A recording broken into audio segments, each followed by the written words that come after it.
Selamat pagi Konco Web TV, apa kabarnya? Semoga dalam keadaan sehat ya. Selamat menunaikan ibadah puasa bagi Konco Web TV yang menjalankan. Setelah sekian lama, jumpa kembali bersama Hersa dalam Ruang Publik Web TV. Bicara tentang demam berdarah atau yang sering kita sebut DBD, ini adalah salah satu penyakit yang harus menjadi perhatian khusus di kalangan masyarakat. Meningkatnya kasus DBD ini biasanya identik dengan musim hujan atau pada saat perubahan cuaca yang terjadi akhir-akhir ini di Kabupaten Wonosobo. Membahas lebih lanjut tentang kondisi terkini DBD di Wonosobo sudah hadir di sini. Selamat pagi Bapak. Pagi, Mbak. Ada Dr. Jailan Sulat Mkes selaku Kepala Dinas Kesehatan Kabupaten Wonosobo. Selamat pagi, Konco Web TV. Dan ada pula Pak Sudiman SKM selaku epidemiolog ahli muda. Selamat pagi. Bagaimana Pak kabarnya? Alhamdulillah baik. Sehat ya Pak? Alhamdulillah.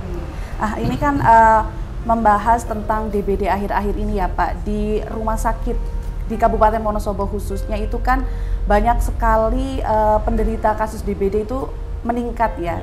Entah di rumah sakit A, B maupun C itu pasti ada pasien ya yang opnam karena DBD. Nah sejauh ini tuh bagaimana perkembangan kasus DBD di Wonosobo sendiri Pak Jailan? Ya, terima kasih Mbak Elsa. Jadi Wonosobo ini bukan merupakan daerah endemis DBD, demam berdarah dengue. Tapi ini di awal tahun 2024 kita mencatat kenaikan kasus yang sangat signifikan. Di bulan Januari dan Februari ini total kita sudah menemukan 60 kasus demam berdarah dengue. Sementara kalau kita bandingkan dengan tahun sebelumnya di 2023 misalkan, dalam satu tahun itu kita hanya menemukan 49 kasus. 49 ke 60 kasus. Ya, gitu ya ini Pak? 49 satu tahun 12 bulan, tapi ini 60 kasus dalam waktu 2 bulan. 2 bulan saja. Artinya berarti ada peningkatan kasus yang sangat-sangat signifikan. Oke, kira-kira peningkatan kasus itu kan perbandingannya 49 kasus selama 12 bulan dibanding 2 bulan dengan 60 kasus itu kira-kira penyebabnya itu apa Pak? Iya, jadi yang pertama ini di daerah-daerah endemik, kabupaten kota endemik DBD ini sedang puncak, sedang masa puncak berjangkitnya kasus demam berdarah dengue. Jadi pergantian musim kita sekarang ini dari kemarau, penghujan, kemudian ya seperti kita di Wonosobo juga kemarin 2 hari yang lalu hujan, kemudian ini 2 hari ini kita cerah, ini berarti kan nyamuknya, jumlah nyamuknya juga semakin meningkat. Yang kedua juga mobilitas penduduk. Wonosobo bukan daerah endemik, tapi kita di awal Ramadan kemarin, kemudian di Ramadan ini menjelang hari raya arus mobilisasi penduduk dari dan ke ini kan juga tinggi, sehingga ini juga berisiko warga kita yang tinggal di daerah-daerah endemik ini pulang ke Wonosobo membawa virus dengue di dalam tubuhnya. Yang ketiga, dengan perubahan iklim yang ada, ini juga kita mencatat daerah-daerah kita, beberapa tempat yang dingin, yang sejuk, misalkan wilayah Kecamatan Mojo Tengah, kemudian Sukoharjo, kemudian Garung, yang selama ini masa hidup nyamuknya ini singkat, kurang dari 7 hari. Ini karena ada perubahan iklim, masa hidupnya mereka lebih panjang, lebih dari 7 hari, sehingga ini nyamuk-nyamuk ini juga berpotensi untuk menularkan virus dengue dari luar daerah. Saya kira ini ya jadi penyebab. Oke, jadi dari selain perubahan cuaca gitu itu juga sangat mempengaruhi ya Pak ya, perkembangbiakan nyamuk itu sendiri gitu ya. Nah mungkin kan ada beberapa masyarakat yang belum tahu nih Pak dari gejala DBD itu. Awalnya kan demam dulu ya, mungkin demamnya itu kan orang berpikir bahwa ini bukan karena DBD. Nah, bagaimana masyarakat itu bisa mengenali bahwa gejala tersebut itu adalah penyakit DBD? Iya, jadi DBD ini disebabkan karena virus dengue. Jadi lazimnya penyakit-penyakit yang ditularkan yang disebabkan oleh virus ini gejalanya tidak khas. Jadi demam, hampir semua infeksi ya ada demam. Tapi di sini demam disertai dengan gejala yang lain, manifestasi klinik yang lain, misalkan biasanya yang paling lazim adalah ini pusing, nyeri kepala, kemudian nyeri di belakang mata, kemudian yang khas lagi nyeri. Jadi terutama di ngilu-ngilu, badannya juga ngilu gitu ya Pak ya. Sakit semua. Bahkan mungkin saraf ininya kulitnya tuh kayak kena angin tuh senggering gitu ya.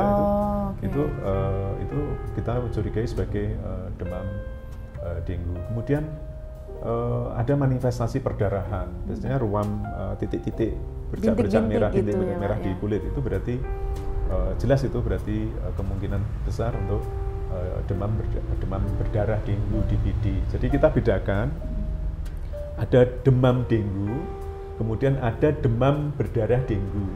Oke, itu beda ya Pak? DD dan DBD. Yang banyak ini adalah DD. Jadi dia demam dengue, tapi tidak ada manifestasi perdarahan. Kasus kita lebih banyak, mungkin Mas Diman mungkin ada 300-an mungkin ada di 2 bulan ini. Tapi untuk yang berbahaya, yang sangat bahaya ini adalah yang ada manifestasi perdarahan. Yang DBD itu yang gitu DBD, ya Pak? Itu nanti kalau misalkan dicek di laboratoriumnya berarti ada penurunan jumlah trombosit sampai dengan kurang 100.000. Jadi risiko perdarahan. Kalau ini tidak segera dikenali, tidak segera diatasi, nanti muncul gejalanya apa? Perdarahan. Misalkan mimisan keluar pecah pembuluh darahnya, rembes ya dari hidung. Mungkin kalau yang sudah ekstrim mungkin sampai keluar darah dari telinga. Sehingga kalau sudah perdarahan seperti ini berarti ya risiko untuk terjadinya kematian sangat tinggi. Ya, jadi yang kita sebut dengan shock ini ya, shock syndrome DSS, dengue shock syndrome. Jadi sindroma shock karena virus dengue. Kalau sudah stadium ini ya sangat berisiko tinggi bahaya untuk gitu ya Pak ya. Berbahaya. Nah, mungkin kan ada di beberapa orang mungkin kasus DD atau DBD ini itu kan tidak menimbulkan ruam di kulit atau bintik-bintik itu Pak. Nah, kapan sih masyarakat atau si penderita ini harus segera dilarikan ke rumah sakit Pak? Iya. Dengan peningkatan kasus yang ada saat ini berarti semua demam, kemudian yang kedua memiliki riwayat, apalagi ada riwayat dari luar kota, dari daerah endemis. Hampir semua tetangga kita ini daerah endemik. Temanggung, Banjarnegara, Semarang apalagi, Pantura, Kendal, Semarang, Kudus, Jepara, dan seterusnya, Jogja, Jakarta apalagi itu adalah daerah-daerah endemik demam berdarah dengue. Nah, kalau ada riwayat habis bepergian dari luar kota, kemudian ada demam, maka semua harus curiga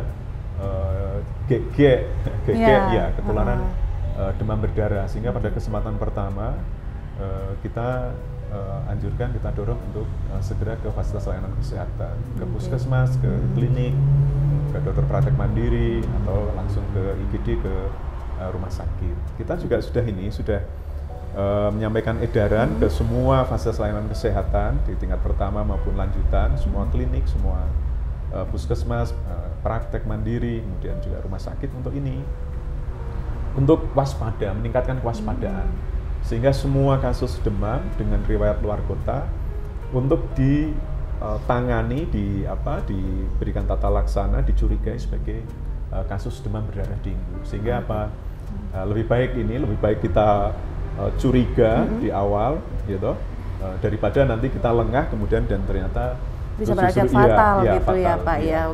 Berarti kalau bagi masyarakat Wonosobo gitu ya Pak yang baru bepergian dari luar kota, terutama daerah-daerah endemik itu, dan mungkin ada gejala-gejala demam, mungkin kan kadang kalau digigit nyamuk kadang nggak langsung kerasa gatal atau menganggap sepele, gatalnya bukan karena nyamuk gitu ya Pak, padahal itu juga salah satu penyebaran virus melalui hal seperti itu, tapi nggak terasa gitu ya.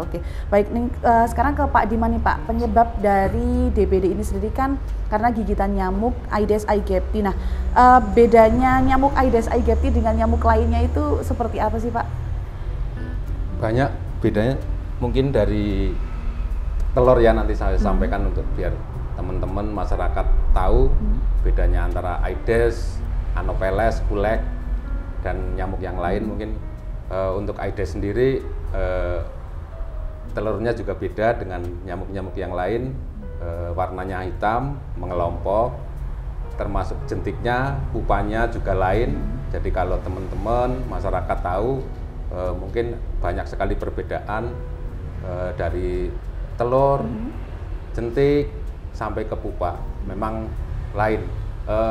Besar kecilnya juga lain. Jadi kalau yang Aedes semuanya serba kecil, termasuk yang dewasa.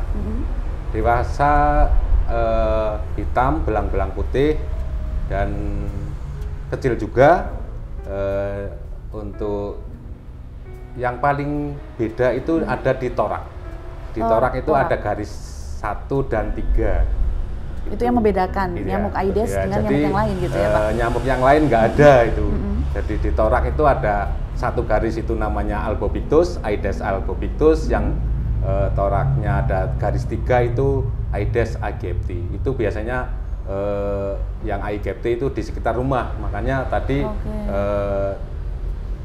kasus-kasusnya ada di pemukiman yang padat, seperti itu di kota atau di pemukiman yang padat, jadi di dekat rumah. Tapi kalau yang Albopictus biasanya jauh dari rumah, itu biasanya di dekat hutan atau perkebunan. Perkebunan, gitu. oke. Banyak berarti sekali kalau, perbedaan. Kalau dari nyamuk Aedes aegypti ini memang dari ukuran tuh kecil gitu ya Pak? Ya, kecil, pasti kecil gitu. Iya, ya, dibanding nyamuk yang lain. Nyamuk yang lain gitu, kan ada yang ukurannya memang agak besar gitu ya. Nah, berarti kalau misalkan nih Pak ada nyamuk belang-belang ya, tadi apa hitam putih gitu kan, tapi ukurannya agak besar, itu bisa membedakan ini tuh nyamuk Aedes atau bukan gitu?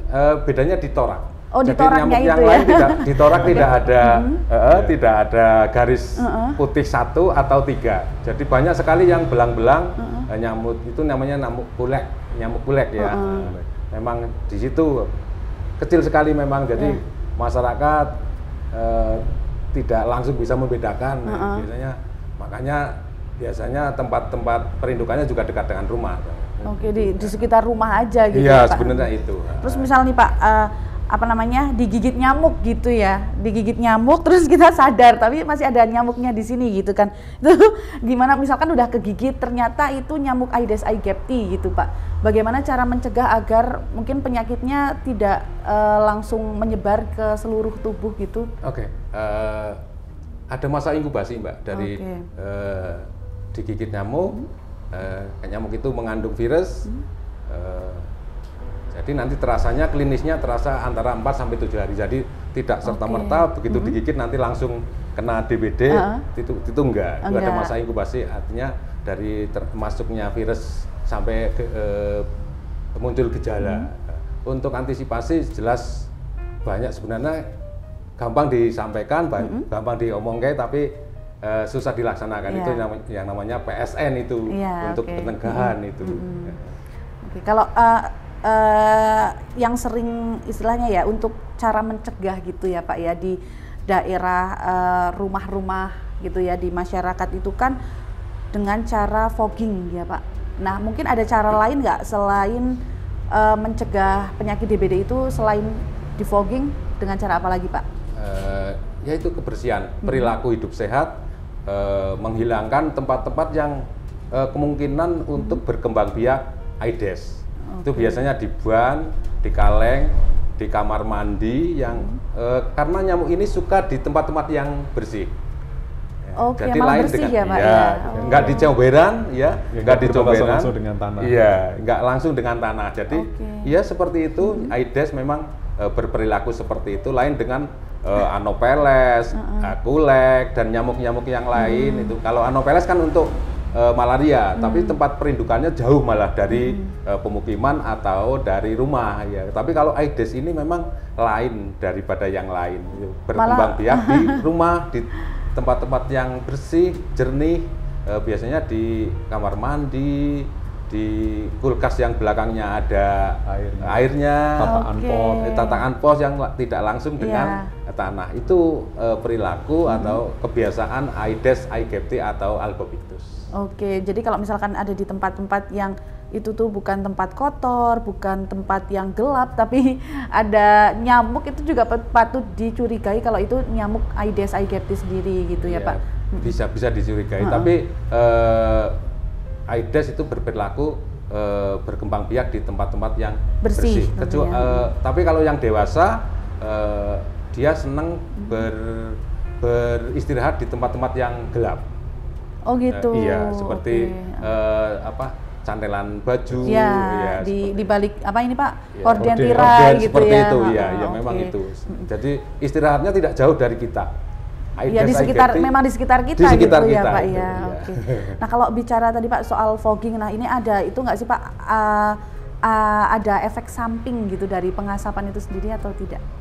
Ya, fogging jelas ada Mbak, karena bahannya juga dari kimia, insektisida yang dicampur dengan solar, diasapkan untuk membunuh yang dewasa. Jelas efek samping ada itu untuk pernafasan, untuk udara yang kita hirup setiap hari itu ada jelas. Untuk efektif sebenarnya enggak begitu, tapi memang kalau memang harus dilakukan fogging ya dilakukan. Biasanya kalau harus dilakukan itu biasanya ada kasus yang penularannya setempat. Oke, jadi di sekitar situ, di komplek itu gitu ya Pak? Iya, di fokus-fokus tertentu. Nah, tidak semua, tapi fokus-fokus tertentu. Oke, jadi memang sebaiknya sebelum sampai melakukan fogging, emang perilaku hidup sehat itu salah satu kewaspadaan untuk menjauh dari nyamuk Aedes aegypti sendiri itu ya Pak ya. Nah, kembali lagi ke Pak Jailan nih Pak. Untuk penderita demam berdarah ini yang pernah terkena gitu ya Pak ya, itu akan bisa mudah terkena lagi atau bagaimana Pak? Gimana? Bisa. Dia nggak belum ada bukti dia membentuk antibodi ya, kekebalan ya. Bisa. Gitu. Tapi berarti misalkan dulu pernah kena DBD terus sekarang kena lagi gitu, kayak cacar air itu ya. Dulu pernah kena sekali, berarti nanti seterusnya. Ini nggak berlaku untuk demam berdarah di Oke, berarti kemungkinan tidak nunggu lama, malah 1 minggu pun atau 1 bulan bisa pun bisa terinfeksi ulang. Kasus baru, artinya kasus baru itu. Kalau ini kan kasus DBD yang juga tidak secara tepat ditangani dan mungkin dianggap sepele gitu ya Pak ya, karena demam mungkin nanti demamnya turun gitu kan, diminumin untuk paracetamol gitu kan, ternyata ada beberapa kasus DBD yang bisa sampai kompleks gitu ya Pak, bahkan fatal hingga kematian, atau di beberapa orang ini bisa menyebabkan penyakit komplikasi. Itu bagaimana kalau menurut Pak Jailan sendiri? Jadi demam berdarah dengue ini angka kematiannya cukup tinggi. Sampai dengan Februari di Jawa Tengah ada total kematian 81 kasus. 81 di Jawa Tengah sudah 81 kasus. Itu ada di Kabupaten Pantura lah. Satu ada sekitar kita juga dengan kita. Ya, artinya sejak saya kecil dulu, sejak saya jadi mahasiswa dulu praktek di rumah sakit itu, untuk daerah-daerah yang endemis itu ini memang jadi momok karena begitu terlambat memang menyebabkan perdarahan dan fatal untuk kematian. Kemudian juga ada gejala yang semu. Jadi dia demam tinggi, tapi nanti dia ada fase penurunannya, makanya dia periode pelana. Berarti nanti dia demam tinggi, tapi setelah 7 hari kemungkinan dia turun, tapi nanti dia naik lagi. Nah, justru pada saat dia penurunan ini dan kemudian naik lagi itu di situ yang risiko. Fase-fase kritis gitu ya Pak ya. Bisa dibilang kan kalau DB itu kan memang ada 3 fase begitu ya Pak ya. Kalau boleh dijelaskan itu ada fase apa saja, dan kalau misalkan orang kan taunya ini sudah membaik nih, sudah sembuh, demamnya sudah turun, padahal itu ada kemungkinan untuk demamnya naik lagi. Bagaimana Pak, itu 3 fase apa saja? Iya. Jadi detailnya ini mungkin nanti teman-teman klinis ya, tapi secara umum, jadi fase awal kan ini fase tanpa gejalanya dulu sebenarnya. Jadi gini, nyamuk ini, nyamuk Aedes aegypti ini, begitu dia menggigit orang sakit, orang yang di dalam darahnya sudah ada virus dengue, begitu menggigit dia tidak bisa langsung menularkan ke orang lain. Di dalam tubuh nyamuk itu perlu waktu paling tidak 7 hari, 4-7 hari untuk sampai dia bisa menularkan ke orang lain.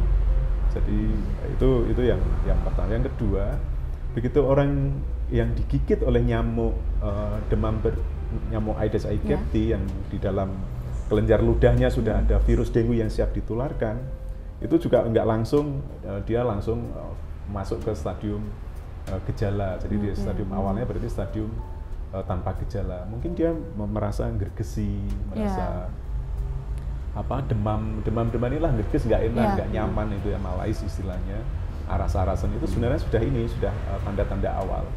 Kalau ini sudah langsung bisa dideteksi, bisa ditangani, kemudian dia mendapatkan tata laksana, dapat terapi, mungkin selesai dia selesai sembuh tanpa sampai menimbulkan gejala. Tapi kalau dia nggak ditangani, berarti dia masuk ke periode yang kedua, periode gejala.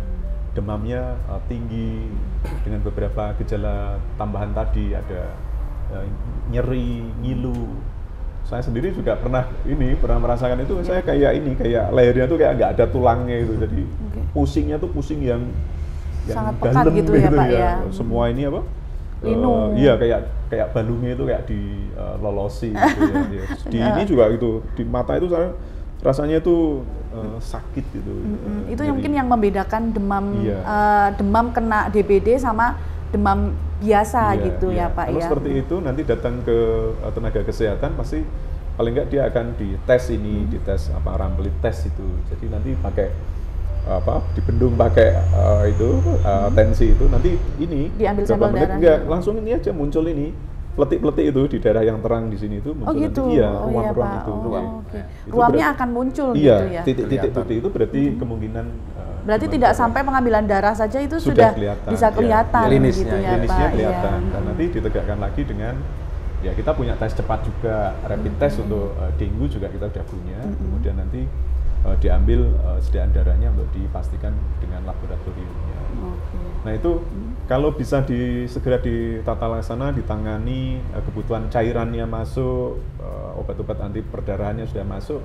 Nah itu kemudian juga harapannya kan segera sembuh, tidak masuk ke stadium yang berikutnya. Tapi kalau ini nggak ditangani, ya tadi itu ada fase pelana tadi, demamnya seolah-olah turun.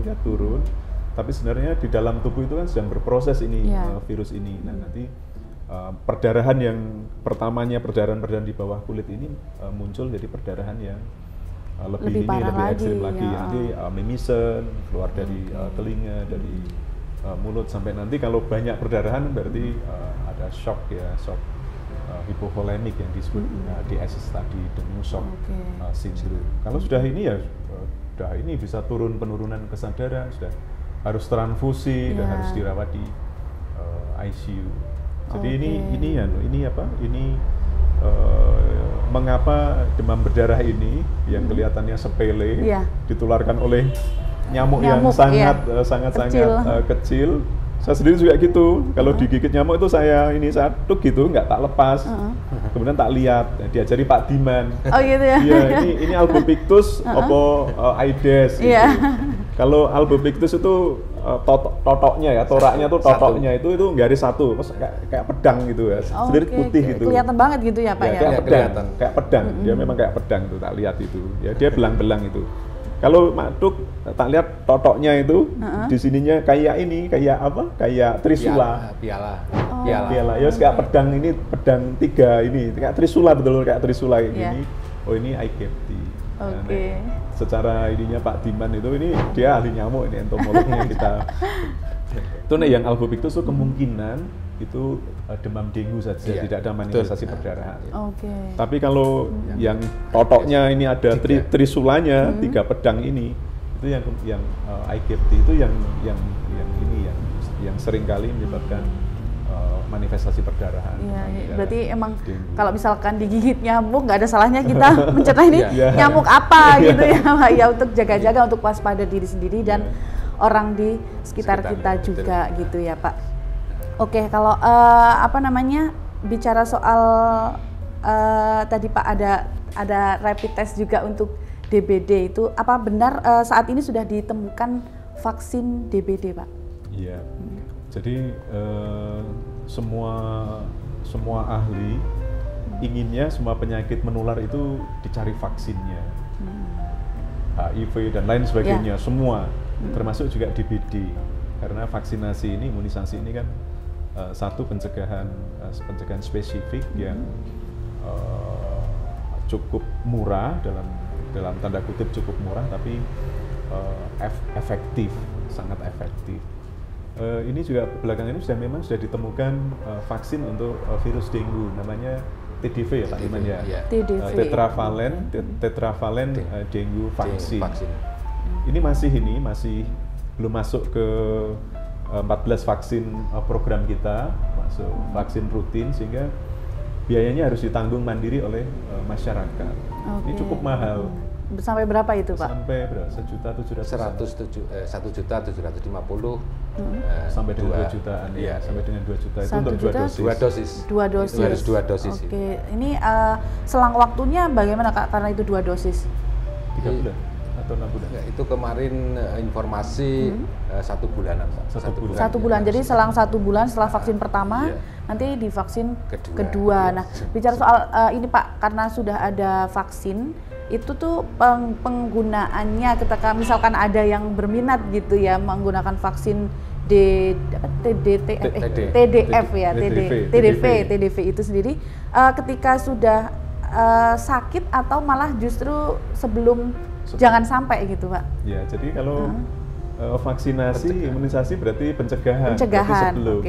Ya sama dengan polio, berarti nanti sebelum anak-anak kita sakit polio, ya kita kasih vaksinasi rutin. Ketika misalnya kemarin kita laksanakan supin polio, berarti ketika ditemukan satu kasus polio di satu wilayah, maka satu wilayah provinsi itu kita lakukan tambahan vaksinasi, sehingga nanti harapannya memberikan kekebalan.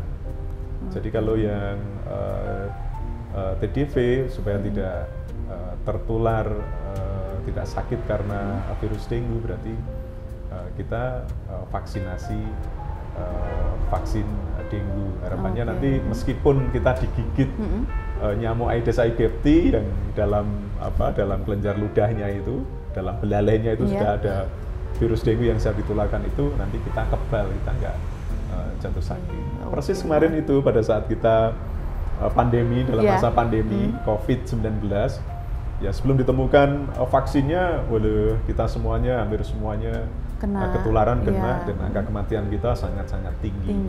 Begitu ini kita sudah 90% lebih, 95% lebih warga masyarakat kita yang mendapatkan vaksinasi COVID, nggak cukup 1 dosis, 2 dosis, bahkan ada yang 4 dosis. 4 ya Pak ya. Meskipun ini saya yakin ini banyak varian-varian baru, tapi kita relatif aman, relatif kebal dari virus COVID-19. Ini sama juga berlaku juga untuk DB sendiri gitu ya Pak ya, DBD.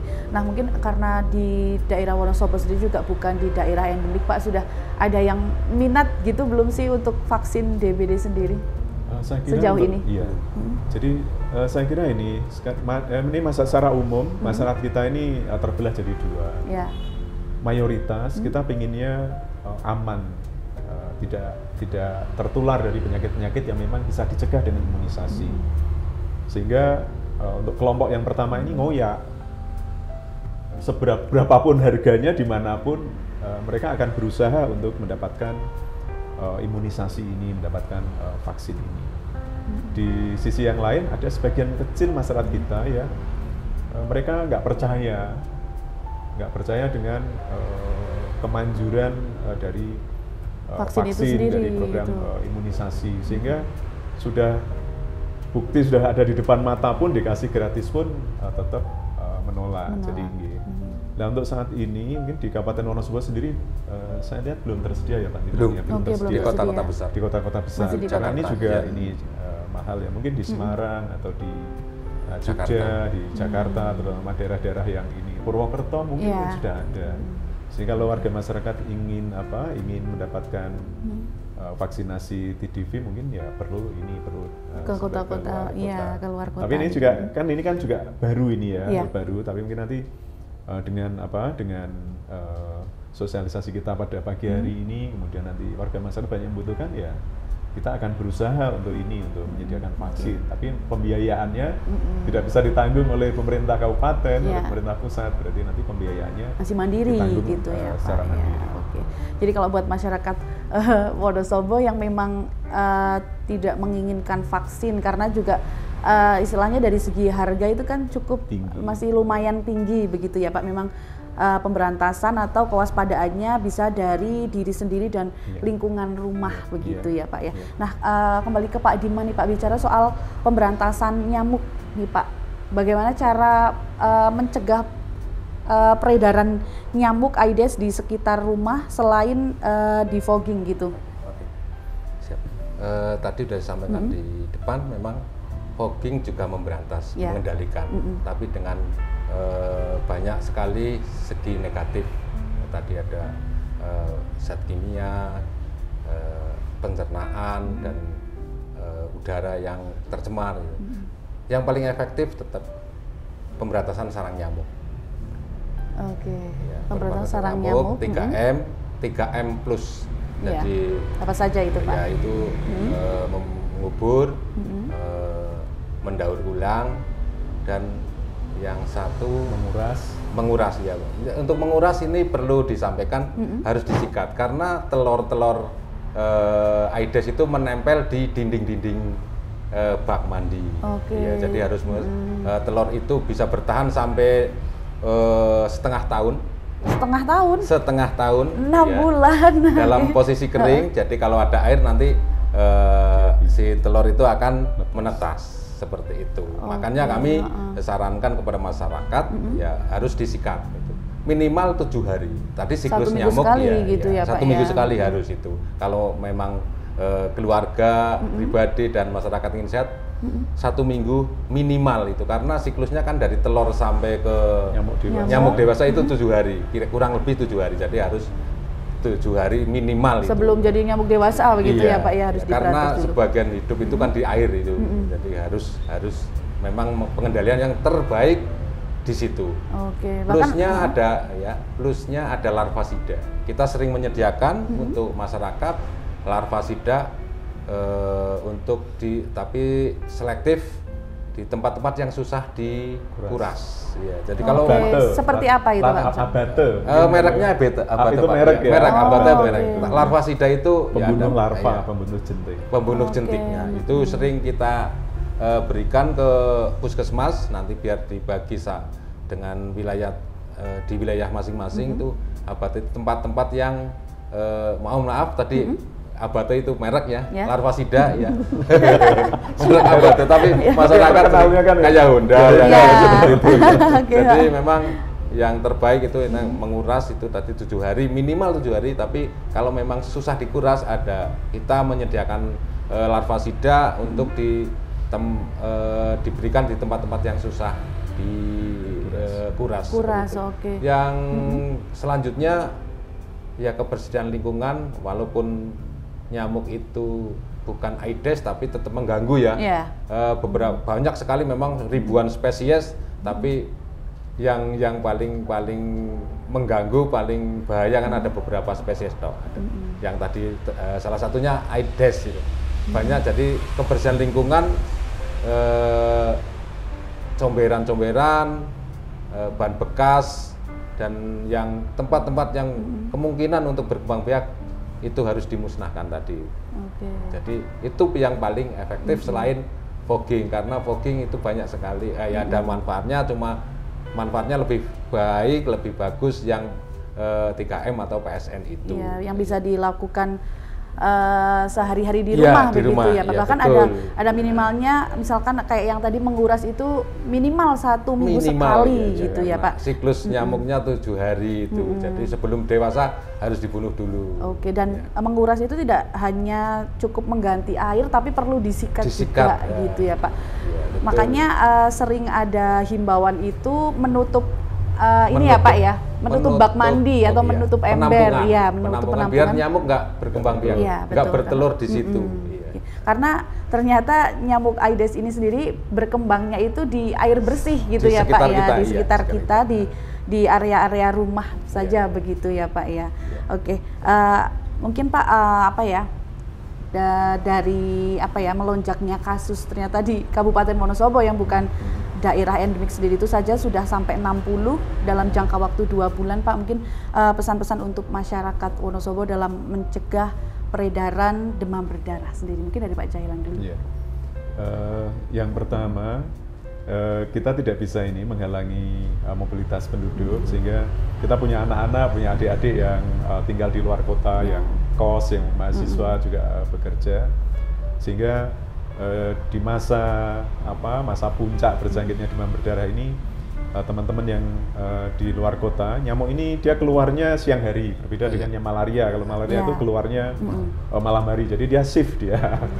Shift-shiftan sama yang malaria gitu ya. Malaria keluarnya malam hari, Anopheles. Kalau Aedes ini dia keluarnya siang hari, masa puncaknya di pagi hari sama sore hari. Jadi pas redup-redup itu. Sehingga untuk teman-teman yang di luar kota, untuk menghindari atau menurunkan risiko digigit nyamuk, yang pertama ya pakai baju lengan panjang, pakai celana panjang, pakai kaos kaki. Kalau perlu juga, kalau di situ kelihatan nyamuknya banyak, mungkin perlu juga pakai lotion anti nyamuk. Itu dalam rangka untuk mengurangi risiko gigitan. Yang kedua, kalau di sana misalkan sudah tergigit dan merasa meriang, merasa apalagi sudah sampai demam, maka mohon di kesempatan pertama segera kontak dengan tenaga kesehatan, datang ke fasilitas layanan kesehatan. Siapa tahu, jadi kewaspadaan dini untuk risiko penyakit. Nggak ada salahnya gitu ya Pak ya. Kemudian kalau pulang ke wilayah, terutama untuk daerah-daerah yang sudah hangat, yang sudah panas ya, Kertek, Kepil, Kaliwiro, Kalibawang, Wadas Lintang, Silomerto, kota sendiri, kecamatan kota sendiri, Leksono, kemudian ini juga sudah ada di Sukoharjo, sudah ada di, kita mencatat juga ada di Mojo Tengah.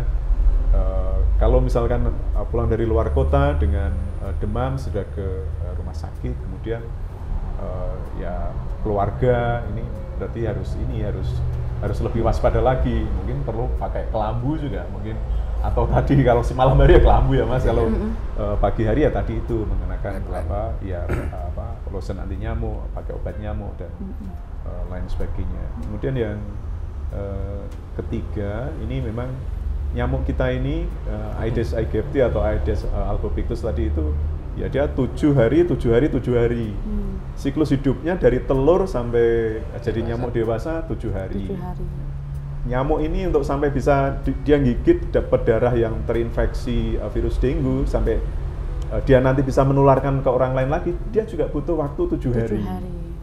Orang yang digigit nyamuk dengan virus dengue untuk sampai muncul gejala juga 7 hari. Jadi gampang aja leniteni. Sehingga nanti di pencegahan yang kita lakukan juga tadi yang sampaikan Pak Diman untuk pemberantasan sarang nyamuk, untuk pengendalian vektornya, pengendalian nyamuknya, berarti PSN, pemberantasan sarang nyamuk, kemudian juga 3M tadi, menutup, menguras, mendaur ulang, itu hal yang sangat penting. Kemudian fogging ini kan jadi populer ya, di mana-mana mintanya fogging. Kita selektif, tadi Pak Diman sudah bilang ini ada risiko lingkungan, yang disemprotkan ini insektisida, kemudian yang kedua campurannya tuh solar. Jadi secara fisik lingkungan tuh sudah habis disemprot tuh ya itu sedikit tercemar solar gitu ya Pak ya. Sisa-sisa solarnya. Kemudian yang kedua, yang mati tidak hanya nyamuknya saja, tapi serangga-serangga renik yang kecil-kecil yang lain juga kemungkinannya ikut mati, dan itu kan banyak yang bermanfaat yang kita butuhkan. Berarti nanti ada risiko lingkungan, sehingga kita selektif, kita menyediakan tindakan untuk fogging, tapi sekali lagi selektif. Berarti nanti begitu ada kejadian penularan tertular demam berdarah, segera dilaporkan ke puskesmas, ke rumah sakit, rumah sakit, puskesmas, klinik juga nanti akan ke dinas kesehatan. Nanti kesempatan pertama teman-teman di puskesmas, teman-teman di dinas kesehatan akan melakukan penyelidikan kasus. Nanti akan dinilai, jentiknya juga sama-sama jentik. Nyamuk kita ada banyak tadi Pak Diman bilang ribuan spesies jenis. Dari jentiknya aja udah kelihatan nanti. Kalau yang Aedes itu nanti jentiknya kayak gimana, dia mungkin nggak ngambang kayak gini, tapi dia mungkin tegak gitu ya. Oh ini berarti sama-sama jentiknya banyak, tapi kalau dia datar ini kemungkinan nyamuk kulek, nyamuk yang banyak di masyarakat. Tapi oh jentiknya kok dia berdiri kayak gini, oh ini berarti jentik, kemungkinan ini Aedes. Kalau memang ada penularan setempat ya mau tidak mau ini terpaksa berarti kita harus lakukan pemberantasan nyamuk. Nyamuk yang mana? Nyamuk yang di dalam tubuhnya sudah mengandung virus dengue.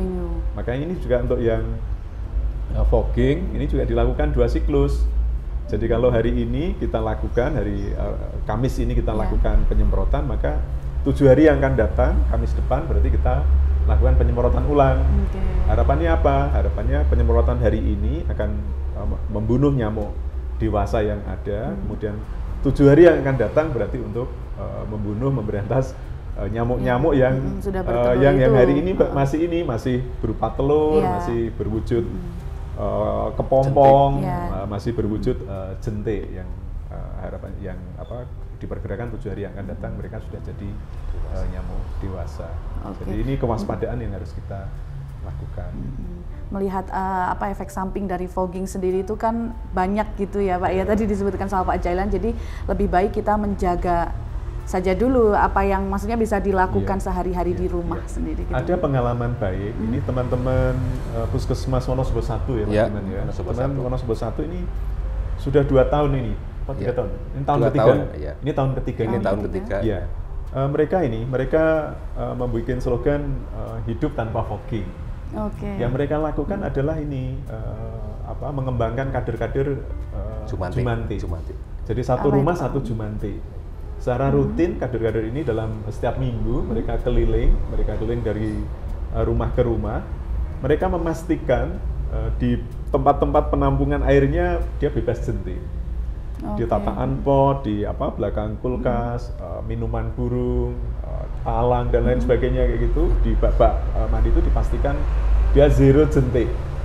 Dan faktanya hasilnya di 2 tahun terakhir ini sampai juga hari ini ini kasus demam berdarah dengue di wilayah Kecamatan Wonosobo, khususnya di wilayah kerja Puskesmas Wonosobo 1, dia relatif sangat menurun, paling rendah dibandingkan dengan wilayah-wilayah yang lain. Dan notabene wilayah Wonosobo 1 ini kan yang paling padat penduduk gitu ya Pak. Sehingga ini menjadi best practice untuk wilayah-wilayah yang lain. Sangat efektif begitu ya Pak ya. Mungkin dari Pak Diman sendiri bagaimana Pak pesan-pesannya, dan kalau tadi bicara soal penampungan air nih Pak, ada yang ketinggalan itu kan ada beberapa orang meyakini bahwa mungkin nggak harus dikuras gitu, tapi menggunakan antiseptik itu bagaimana Pak? Larvasida. Ya, untuk larvasida kan kami sampaikan di depan tempat-tempat yang tidak bisa dikuras. Ada penampungan gula yang besar, tempat-tempat umum biasanya. Tempat-tempat umum memang perlu adanya larvasida. Jadi untuk yang terbaik adalah pengurasan. Iya, tetap paling utama itu gitu ya Pak ya. Tadi fogging sudah disampaikan oleh Pak Kepala Dinas, memang ya harus selektif. Tadi tambahan juga untuk memang kalau ada penularan setempat yang susah tercegah, ada kasusnya yang cukup tinggi, memang wajib di fogging ya. Tapi itu melihat hasil penyelidikan epidemiolog, apakah di situ benar-benar ada faktor atau nyamuknya benar-benar ada penularan setempat, lebih dari 2 atau 3 atau lebih, itu memang mau nggak mau harus diputus untuk memutus rantai penularannya, itu memang wajib gitu. Tapi kalau memang masih kasusnya bisa dikendalikan dengan pencegahan, fogging adalah menurut kami tidak efektif. Menurut kami. Untuk pencegahan tersendiri tadi karena nyamuknya ada di sekitar kita, tadi dipercontohkan di wilayah kerja Wonosobo 1 terbukti kasusnya sangat menurun dari tahun 2018 sampai sekarang. Jadi itulah yang paling efektif. Jadi melibatkan kader yang ada di wilayah kerja Wonosobo 1 itu untuk percontohan. Jadi setiap kader setiap minggunya keliling rumah untuk memastikan bahwa di situ ada jentik atau tidak. Itu terbukti sangat efektif ya. Tidak mungkin untuk kader tersendiri tidak hanya kader itu yang dilibatkan, itu semua kader itu yang dilibatkan. Jadi karena padatnya penduduk, jadi membutuhkan kader-kader yang cukup banyak. Mungkin per RT atau per RW itu yang paling efektif. Mungkin itu dari saya. Mungkin kan kalau dari kinerja kader di Puskesmas 1 itu kan terbukti menurunkan angka DBD sendiri ya Pak. Nah mungkin akan kedepannya akan ada gerakan untuk wilayah-wilayah Puskesmas yang ada di Kabupaten Wonosobo atau bagaimana Pak? Ya rencana semua mencontoh yang sudah berhasil. Nanti mungkin kami sudah berkoordinasi dengan programmer Wonosobo 1 ya. Rencananya untuk 3 tahun untuk dilihat, untuk dievaluasi hasilnya. Jadi ya sementara Wonosobo 1 menolak fogging ya. Ya Wonosobo 1 kemarin berkoordinasi untuk evaluasi hasil Jumantik itu tersendiri. Ya, seperti itu. Oke, baik. Baik Konco Web TV, melonjaknya kasus DBD serta gejala kerap kali diabaikan, dampaknya sangat berujung fatal. Upaya pemerintah untuk terus menekan angka kasus demam berdarah tentu harus diimbangi oleh masyarakat untuk berkomitmen, peduli dan mau berupaya mencegah penyebaran DBD dengan menjaga lingkungan, melaksanakan pemberantasan sarang nyamuk minimal di tempat tinggalnya masing-masing, serta yang paling utama penerapan hidup sehat. Tidak terasa di penghujung acara sudah kebersamaan kita pada pagi hari ini. Semoga bermanfaat. Mohon maaf apabila Hersa dan para narasumber ada salah tutur kata dan perilaku, mohon dimaafkan. Terima kasih Bapak atas kehadirannya dalam Ruang Publik Web TV. Sampai jumpa di lain kesempatan. Terima kasih juga Konco Web TV yang selalu setia menonton hingga ujung acara. Sampai jumpa.